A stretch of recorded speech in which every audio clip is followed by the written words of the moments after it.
আল্লাহ তাআলার নিকটে উত্তম সঙ্গী ওই ব্যক্তি হবে যে তার নিজের বন্ধুদের কাছে, নিজের সঙ্গীদের কাছে উত্তম।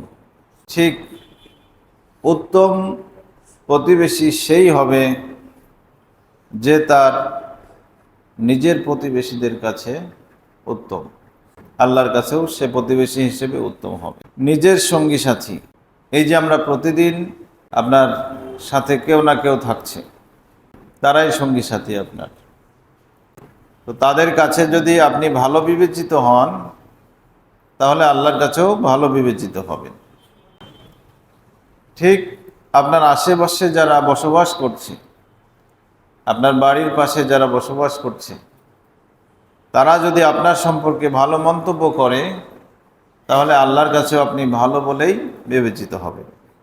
সুতরাং আমরা যাদের সাথে চলাফেরা করছি, তাদের সাথে উত্তম আচরণের সাথে এবং ভালো ব্যবহার করে যদি জীবন গড়তে পারি, তবে আল্লাহর কাছে প্রিয় হতে পারবো ইনশাআল্লাহ। আল্লাহ আমাদের তৌফিক দান করেন, আমিন। আজকের হাদিসটি তিরমিজি থেকে বর্ণিত হয়েছে। তিরমিজির হাদিস নাম্বার 1944।